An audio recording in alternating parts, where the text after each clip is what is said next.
Բարև ձեզ սիրելի հայրենակիցներ, այո, այսօր մենք խոսելու ենք Երևանի խնդիրներից, խոսելու ենք դրա մեղավորներն ովքեր են, ինչու մեր շատ սիրելի Երևանը այսօր դարձել է աշխարհում ամենաանհարմարավետ օդի աղտոտվածության մակարդակով top շարքերում գտնվող քաղաքներից մեկը։ Մենք նշելու ենք դրա մեղավորներն ովքեր են, ինչու են մեղավոր, առաջարկելու ենք ամբողջությամբ կոնցեպտուալ լուծումներ, որը կթեթևացնի մեր երևանցիների, Երևանում բնակվողների հոգսը, քաղաքը կդարձնի ավելի հարմարավետ եւ ավելի հյուրընկալ ու գեղեցիկ քաղաք։ Բայց ես չեմ կարող չնշել, որ թիվ 1 խնդիրը շարունակում է լինել խցանումների հարցը։ Մարդիկ օրվա ընթացքում աշխատանքային օր լինի, ոչ աշխատանքային օր լինի, աշխատանքային ժամ լինի, թե ոչ աշխատանքային ժամ, մարդիկ ժամեր շարունակ վատնում են իրենց թանկ ժամանակը անիմաստ խցանումների մեջ նստելու վրա։ Եթե ժամանակը կարող են անցկасնել իրենց ընտանիքների հետ, իրենց ընկերների միջավայրում, ստիպված ես խցանումների մեջ են լինում, որովհետև համակարգային որևէ լուծում խցանումների վերացման դեմ չի արվել այս տարիների ընթացքում։ Նոր ենթակառուցվածք չի կառուցվել, նոր ճանապարհ չի կառուցվել, որևէ համակարգային լուծում այս խնդրին չի տրվել։ Ես լինելով մասիվի բնակիչ ամեն օր այս խցանումներով անցնում եմ։ Ավան, մասիվ, ապրող բնակիչներն իսկապես ամենօրյա այս պրոբկաների անդադար խցանումների մեջ են հայտնվում։ Խցանումները մի փոքր թեթևացնելու համար առաջի քայլը, որ պետք է կատարվի, դա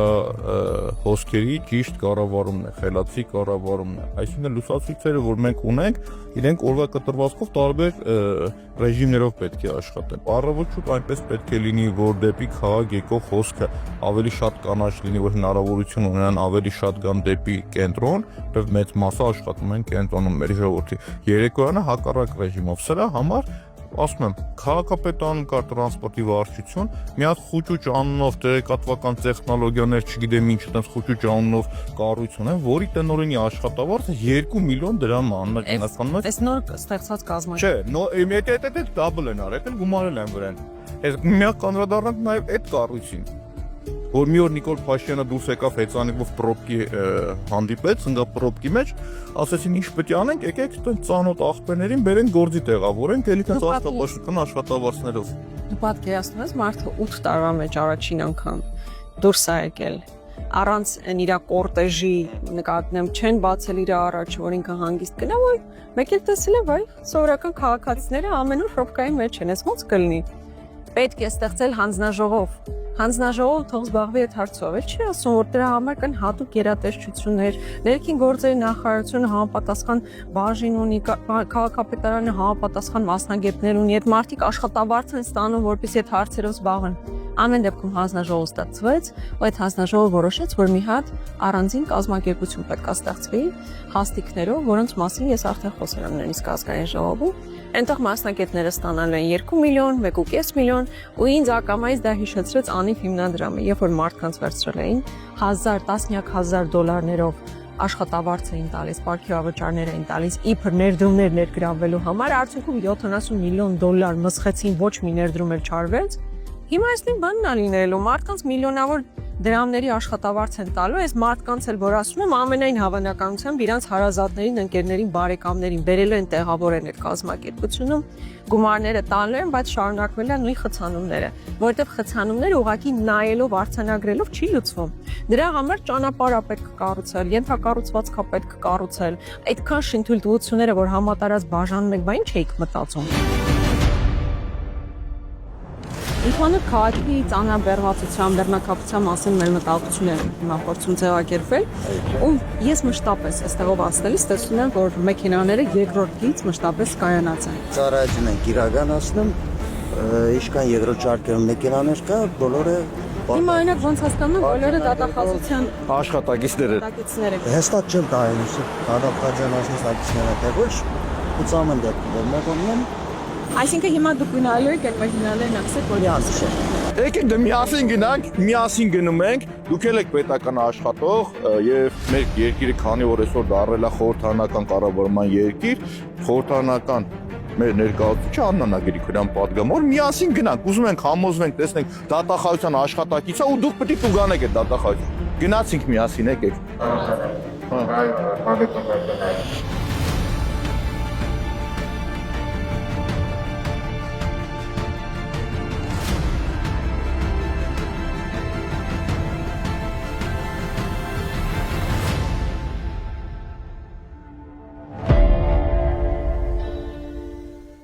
Քաղաքի հատկապես կենտրոնի բեռնաթափման համար շատ կարևոր է, որպեսզի ադմինիստրատիվ կառույցները Երևանի կենտրոնից դուրս գան։ Օրինակ մենք հիմա գտնվում ենք Հայաստանի Հանրապետության գլխավոր դատախազության շենքի մոտ։ Ես ուզում եմ հասկանալ, եթե օրինակ դատախազությունը տեղափոխվի քաղաքի այլ հատված, դուրս գա կենտրոնից, ինչա Աննա Վարդապետյանի գլխավորությամբ քիչ գործեր կկարվեն, այնքան գործ որ հիմա են կարում մեր հայրենակիցների նկատմամբ շատ հանգիստ կկարողանան նաև կարել Երևանի կենտրոնից դուրս գալով։ Օրինակ որպես լուծում կարող ենք ասել հետևյալը. Դեռևս 2 տարի առաջ Պրոշյան համայնքում Պաշտպանության նախարարության նախկին շենքը պայթեցվեց, թե բա այստեղ նոր շենք ենք կառուցելու, պեկը տեղափոխելու ենք այնտեղ։ Իրականում շենքը քանդեցին, այնտեղ բնակվող մարդկանց տարհանեցին, 2 տարի անցել որևէ բան կառուցված չի, ոչ մի նոր շենք չկա։ Բայց ինչ ենք առաջարկում, որ իսկապես կառուցվի այդ շենքը, ադմինիստրատիվ խոշոր համայնք ստեղծվի, ու ոչ միայն պեկը տեղափոխվի, դատախազությունը տեղափոխվի, բազմաթիվ այլ կառույցներ։ Հարաբերս ցանկացած դեպքում որ կոլապս առաջանում, դա բերում է գետոյացման։ Դու աշխատում ես կոմիտասում, մնում ես կոմիտասում, դու մնում ես Ավանում, Զեյթուն դու կենտրոն չես գայս, ամեն մարդ կենտրոն չի մտնում, ամեն մարդ ստեյցն դե չի գնում, իսկ դա գետոյացման գաղափարն է, որ մարդ դժվար տեղաշարժի մի տեղից մյուստեղ։ Հիմա մենք Խորենացի փողոցի վրա ենք, որտեղ տեղակայված է Պետական եկամուտների կոմիտեի հիմնական շենքը։ Իսկապես տեսնում ես թողունակության տեսանկյունից, կայանման տեսանկյունից բավականին բարդ է այստեղ պահել Պետեկամուտների կոմիտեի շենքը։ Հետևաբար, ինչպես դատախազության դեպքում, այս դեպքում եւս պետք է առաջարկել է շենքը ուղղակի տեղափոխել այլտեղ։ Ես հատուկ ուզում եմ անդրադառնամ այս փաստին, որ Պեկի հետնամասում գտնվող Բաքվի ժողովուրդը գերի են ընկել Պեկի աշխատակիցների ձեռքը, որովհետև սաղ օրը բերում են իրենց ավտոները կայանում են այս բակերում ու մարդկանց անհարմարավետություն են պատճառում։ Ինչի համար կարող եք բացատրել։ Այս բակի բնակիչները տուն մտնել դուրս գալուց խնդիրների առաջ են կանգնում։ Եվ այս բոլորը ստեղծում են պետական ապարատը, այն պարագային, որ իրանք վաղուց պիտի արդեն Պեկի նոր մասնաշենքը կառուցած լինեն։ Եվ դա մենք ցույց ենք տվել, որտեղ պետք է լիներ, բայց այնինչ իրանք քանդեցին, ավիրեցին, թողին ու գնացին։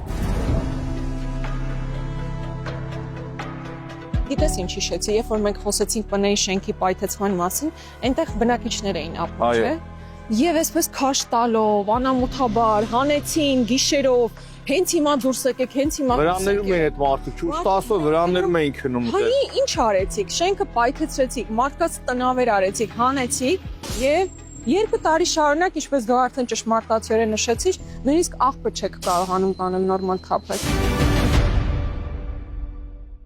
Մենք հիմա գտնվում ենք Երևանի կենտրոնական փողոցներից մեկում, Կորյուն փողոցի վրա, որտեղ տեղակայված է ԲԴԽ շենքը, բարձրագույն դատական խորհրդի շենքը, ինչպես նաև դատական դեպարտամենտի շենքը։ Եվ եթե մենք խոսում ենք կենտրոնի բեռնաթափման մասին, անչափ կարևոր է, որ այս երկու շենքերը եւս տեղափոխվեն քաղաքից դուրս։ Գիտեք, Նիկոլ Փաշինյանը այնինչ հիմա իրականացում է դատական համակարգի նկատմամբ ուղղակի աննախադեպ է, հասնելով նրան նույնիսկ, որ բարձրագույն դատական խորհրդի ղեկավարին կարող է SMS-ով հեռացվի։ Հիմա ձեզ համար ինչ տարբերություն է, այստեղ նստած SMS-ով կհեռացվեք, թե այս շենքը ենթադրեն գտնվի աշտարակի խճուղու վրա։ Սիրելի երևանցիներ, ես գտնվում եմ Կորյուն փողոցում, ժողովրդի լեզվով ասած բժշկական ուսումնարանի ուղիղ դեմ դիմացը, այստեղ տեղակայված է կոռուպցիայի կանխարգելման հանձնաժողովը եւ բնապահպանության եւ ընդերքի տեսչական մարմինը։ Տեսեք, այս ընդերքի տեսչական մարմինը մանավանդ դարձել է չարիք այս շրջակայքում ապրող բնակիչների համար։ Տեսեք, բոլոր իրենց աշխատակիցներն եկել են, ով ոնց ուզում ավտոն կայանում է այստեղ։ Դա էլ հերիք չի, շաբաթվա մեջ իրանք ունենում են գործակարգավարական նիստեր, որի ժամանակ մարզերից իրենց ենթականները գալիս են, որպեսզի իրենք այդ նիստը անցկացնեն։ Մյուս կարևորագույն կառույցը որ կա, կոռուպցիայի կանխարգելման հանձնաժողով։ Գիտեք էսի որ հանձնաժողովն է, ժողովուրդ։ Այն որ օրինակի համար Էմա Պալյանը 25 դրամով տունը առնում, իր ոտերին չի։ Այն որ Անանիկը միլիոնները օթից նվերաստանում, իրանց ընդհանրապես հետաքրքիր չի։ Այն որ բոլոր ԿՊ-ականների կյանքը բարելավելը ու նայում ես չի համադրվում իրանց հետ, այս հանձնաժողովը պետք է զբաղվի։ Այն որ ժողովուրդ ջան, ասենց հերթով գալիս են Տիգրան Ավինյանի մոտ բիտկոյններն օթից թափվում են գլխին, այս հանձնաժողովի խնդիրն է։ Մի ձեզի հարց եմ տալիս, որ այս հանձնաժողովներից դուրս գա։ ու գնա օրինակի համար ծայրամասում 9-րդ մասիվում աշխատի, իր գործը չի անելու, նայեք այս վիճակն եմ ուզում արձանագրեմ, այսանք բոլորը այդ կառույցի աշխատակիցների ավտոմեքենաներն են, հելը գլխներից նստեք, այտենց վատ է օրինակ։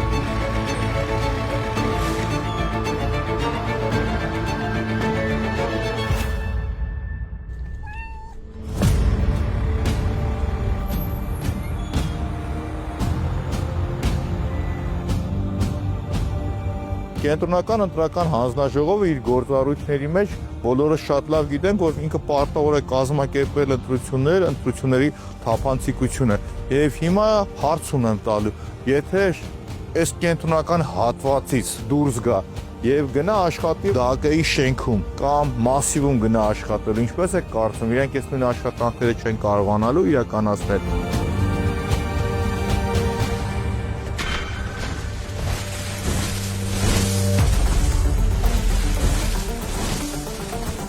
Իմ հետևում է գտնվում հակակոռուպցիոն կոմիտեն եւ նույն հակակոռուպցիոն կոմիտեն կենտրոնից նույնպես պիտի դուրս գա։ Աշխատի 9-րդ մասիվ կամ ընդունենք աշխատի կվարտալում նույն գործը անելու, նույն ձևով, նույն ջանասիրությունությամբ ինքը այդ պետական պատվերները կատարելու է, մարդկանց վրա գործեր է կարելու։ Հետևաբար այս կառույցը նույնպես պիտի դուրս գա կենտրոնից։ Շատ վատ է։ Օրվա մեջ քանի ժամ ես մնում պրոբկի մեջ։ 4 ժամի։ 4 ժամ։ Սա որը քշում եք։ Վայ հորս սոր է։ 50%-ը։ Ո՞ց 50%-ը մնում ես պրոբկի մեջ։ Չկին օրվա մեջ 4 ժամ պրոբկի մեջ եք։ Հիմա վտել Լալբան ջան, այ Ինչպես տեսնում եք, հիմա ես գտնվում եմ Մաշտոց պողոտայում եւ փողոցի թողունակությունը բարձրացնելու համար կա մեկ հնարավորություն։ Այդ հնարավորությունը կայանում է հետևյալում, որ մենք պետք է փողոցում չթողենք ավտոմեքենաների կանգառը։ Այսինքն այս ավտոմեքենաները, որ կանգնած են, չպիտի կանգնեն եւ այդ գիծը նույնպես ծառայի երթևեկության համար։ Բայց դրա համար, երբ որ դու մարդուն ասում ես չպետք է դու կայանես, դու մարդուն պիտի ցույց տաս, թե որտեղ նա կարող է գնալ կայանել, հասկանում եք։ Այսինքն ռեալ պիտի ցույց տաս, որ մոտակա այս ինչ հատվածը դու կարող ես գնալ եւ քո ավտոմեքենան կայանել։ Այս կարմիր գծերի հատվածը, երբ որ ոչ մի ավտոմեքենա չի կայանում, լրացուցիչ մեկ երթևեկելի գոտի է ավելանում։ Այս պարագայում ստացվում որ 30% թողունակությունը բարձրանում է փողոցի։ Եվ մենք կարող ենք այս մարդուն ասել, ստեղ չկանգնես, մի պարագայում։ Երբ որ իրան ալտերնատիվը մենք առաջարկելու ենք։ Եվ այդ ալտերնատիվը լինելու է օրինակի համար 200 մետր այն կողմ։ Եվ եկեք գնանք օրինակի համար պրոսպեկտ հյուրակայանողներին ցույց տանք ինչ ենք առաջարկում մենք։ Այսինքն մարդիկ որտեղ պիտի գնան, որտեղ պիտի կայանեն իրենք։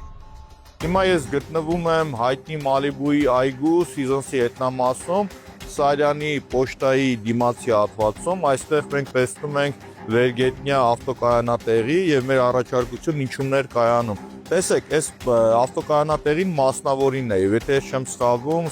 Սամվել Կարապետյանի ընտանիքին է պատկանում։ Մեր առաջարկությունը կայանում է նրանում, որ այս հատվածում կարելի է կառուցել վերգետնյա մի քանի հարգանի, ինքու 6-7 հարգանի վերգետնյա ավտոկայանատեղի եւ կայանատեղին կառուցելու պարագայում դու աշխարհը կատարում ես եւ նաեւ մենք կներկայացնենք Արամի Սարյան փողոցում, նաեւ պրոսպեկտի մի հատվածում, որքան ավտոներ կարող են կանգնել, այդ ավտոներին ասում են, քանի որ մենք ձեզ արգելում ենք փողոցում կանգնել եւ փողոցի թողունակությունը բարձրացնում են, մենք ձեզ ասում ենք եկեք ստեղ կանգնենք։ Հիմա լավագույն օրինակն է պետություն մասնավոր հատվածի համագործակցություն։ Օրինակ իմ մանկության քաղցր ուշերից մեկը մանկական երկաթուղին էր եւ այս երկու թունելներն էր, էլի, որոնք որ այս իշխանության օրոք ուղակի անտերության են մատնված։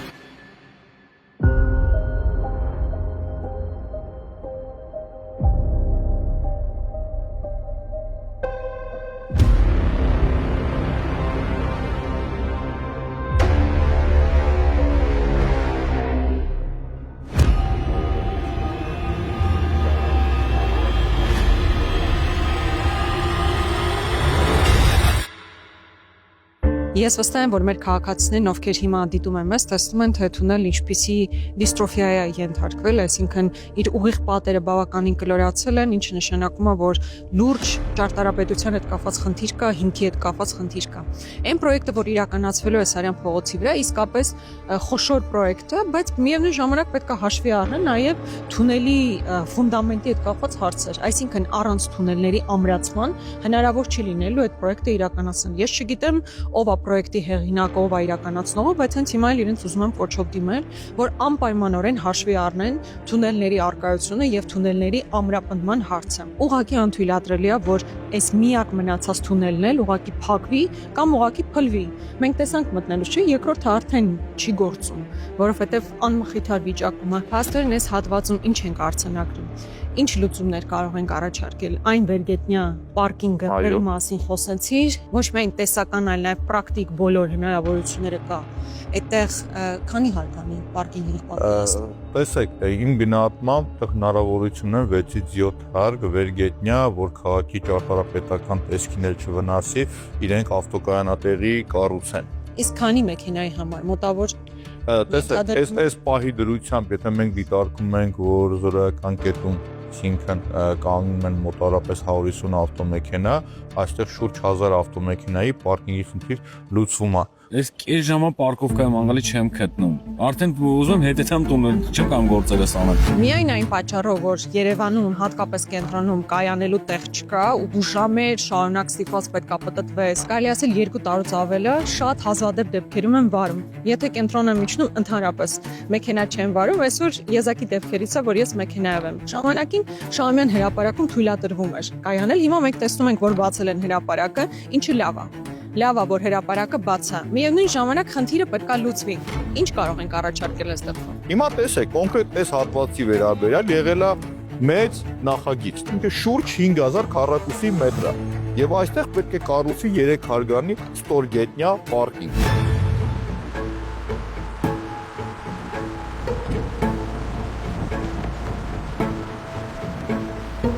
Առնվազն 900 ավտոմեքենայի հարց կլուծեն։ Իսկ 900 ավտոմեքենան դուք պատկերացնեք, որ շրջակայքի բոլոր այս ավտոների խնդիրը, կայանման խնդիրը իրանք կլուծեն։ Իրականում քշվելու բանն է, բան մեր քաղաքացիների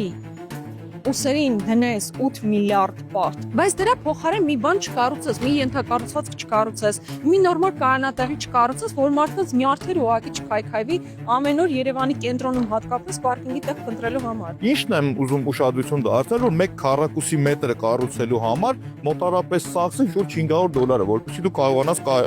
կառուցել եւ 1 ավտոկայանատեղի համար 18 քառակուսի մետր տարածք է քեզ պետք։ Եվ այսօր եթե մենք բիզնեսի տեսակետից ենք նայում, ճիշտ է, առաջի հայացքից հրապուրիչ չի, բայց պետություն մասնավոր հատվածի համագործակցությամբ մենք դա կստանանք։ Այս մեկը արցանագրում ենք, չէ, որ այստեղ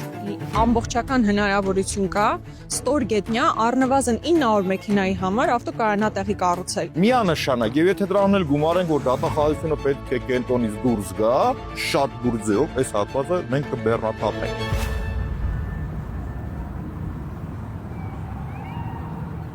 Բարև ձեզ, լավ եք։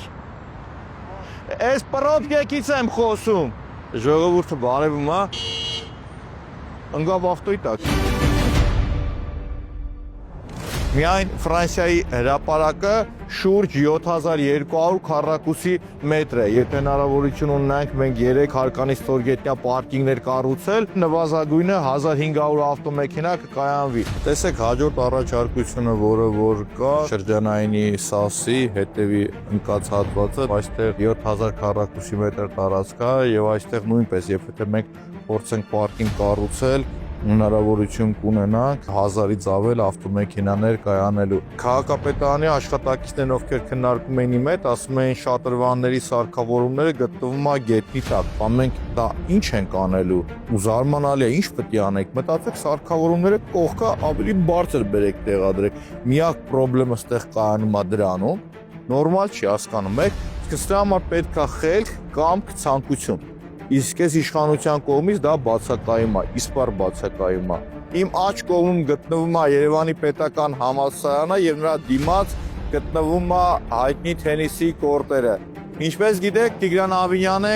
թենիսի կորտերն ուզում էին քանդեին, տեղը չգիտեմ, ինչ որ ամֆիթատրոն կամ ուրիշ բան կառուցեն, բայց ավաղ ես ինձ ձեռքի տակ ունեմ նաև այդ նյութերը, որ մասնավորը առաջարկել էր, որպիսի կառուցեր ստորգետնյա ավտոկայանատեղի եւ նրան լիներ թենիսի կորտերը։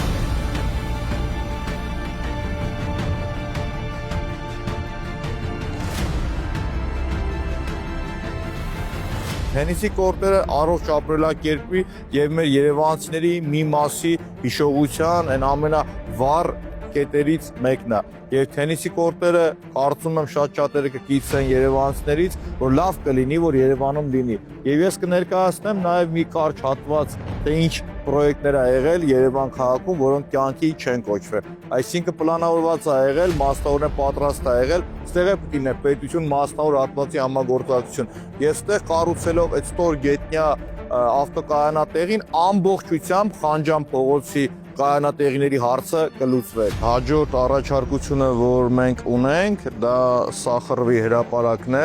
այսինքն այս հատվածը, որտեղ նույնպես հնարավորություն կա կառուցելու ստորգետնյա ավտոկայանատեղի եւ այս պարագայում, եթե քաղաքը ունենա մի քանի ավտոկայանատեղի, ստորգետնյա եւ վերգետնյա, դա ամբողջությամբ կայանման խնդիրը կլուծի։